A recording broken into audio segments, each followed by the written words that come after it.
In today's video, I am going to be comparing Franz Wagner versus Scottie Barnes.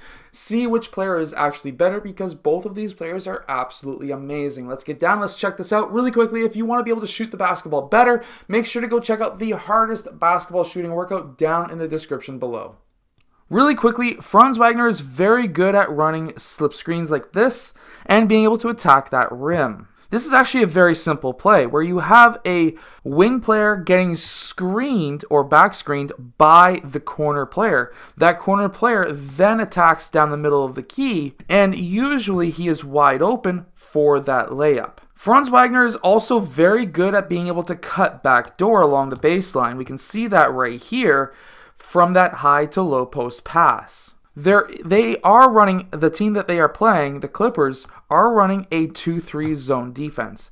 If you as a player get the ball in that high post, the first thing that you should do is look over your shoulder, because if you've got a very smart teammate, they will be cutting backdoor. No matter what corner they're coming from, they should be cutting backdoor because you as the mid post or high post player will garner a lot of attention, and when that happens, guess what? You could get some easy layups or dunks if you cut baseline. Right here, he attacks the rim coming off of a screen, and there's one thing that he does extremely well, and of course, then a mistake that he makes at the end, which is when he attacks that rim, he brings that ball high. It is extremely hard to get the ball stolen if the ball is high. But then he brings it down low for the gather, which then he almost gets stripped by his defender, but he's strong enough to be able to get that and one. He's also very good at moving off ball. Here he's going from the corner up towards the point when his player, his teammate, is using a screen on the opposite side of the court.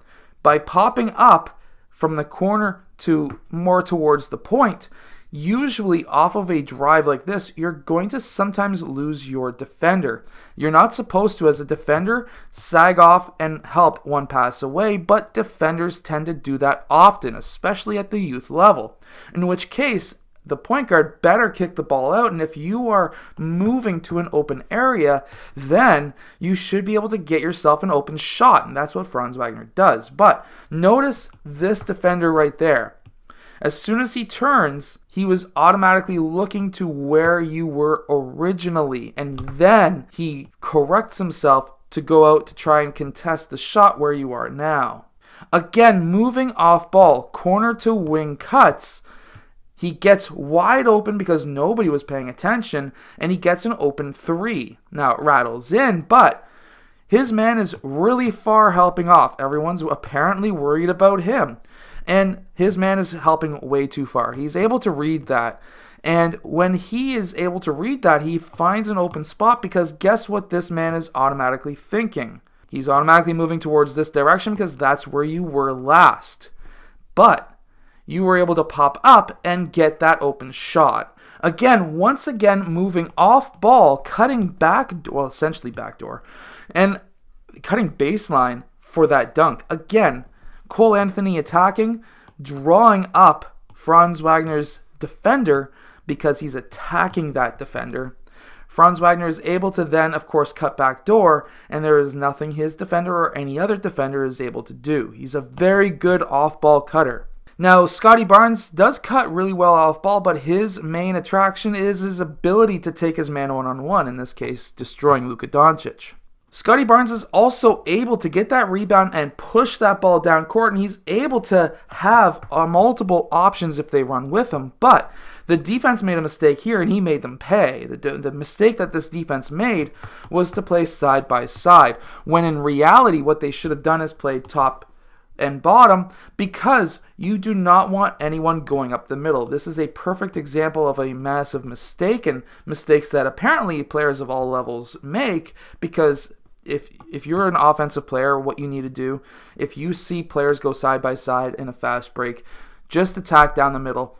You're going to get it every time. You're going to get the basket or you're going to get the and one, because they do not want you to go down middle, and that's just what you have to do. He's also very good at defense. Here he's able to trap this man in front of him while they were originally going for a lob pass. As you can see here, that player has his hand up. They were going to lob pass it over, but Scottie Barnes was able to read that lob, get to that side where that hand was up, and then he was able to steal that pass and then go in for the dunk. He's also very good at reading his defenders. When he's attacking this side, this defender gives him the top foot, in which case he's able to spin off that top foot. He's also able to lock that body. Watch what he does with his his right arm right there. He's able to lock that player behind him, and he's able to go up for the dunk. We can see that right here in the close-up where he's able to get that elbow essentially in front of that arm, but he was starting to get that elbow out in case that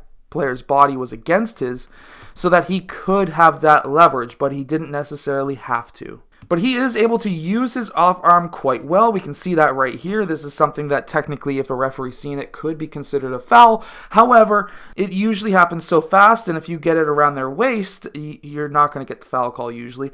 And that will allow you to get that leverage and, of course, lane to the basket. Coming off of screens like this, where usually you'll see players who go under, you would want to pop for a shot, but if both of these players, again, he's able to read defenders extremely well.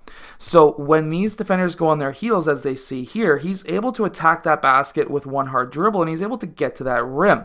Again, reading defenders is extremely important. We can see that right here. His main defender is not caring what happens, and Porzingis is not hedging whatsoever, and because of that, Scottie Barnes is able to get to that rim. I also remember that at the beginning of the season, they said that Scottie Barnes was going to hit no threes if he was lucky, 1 or 2 in the first season. He hit multiple threes and a lot of them, and his shooting form actually looks really good. In fact, really good shooting form, because there's no hitches at all with that shot, and he's going to become a very good shooter. Overall, these are technically two totally different players. Scottie Barnes is a player who will become a superstar in the league, in my opinion. Franz Wagner could become a superstar as well, but his style of play is a bit different. Scottie Barnes can ISO a player and absolutely destroy them, and Franz Wagner, he is way better coming off of screens and cutting backdoor. That doesn't mean that he's any lesser of a player. He's just a different style of player. A player like Scottie Barnes and Franz Wagner would actually work really well together, and they would probably destroy the league together, because Franz Wagner is so good cutting baseline, and with Scottie Barnes being an ISO-heavy player, he can attack that rim. If he gets that help defender, he can kick it off because he's a very good passer to somebody cutting like Franz Wagner, and together they would be an absolute destroying killer team because they can both shoot threes as well. Now, who is better? In my opinion, Scottie Barnes. He has a more complete game, but Franz Wagner is one heck of a player as well. I hope that you've enjoyed. Make sure to go check out my hardest shooting workout down in the description below, and I'll see you guys again next time.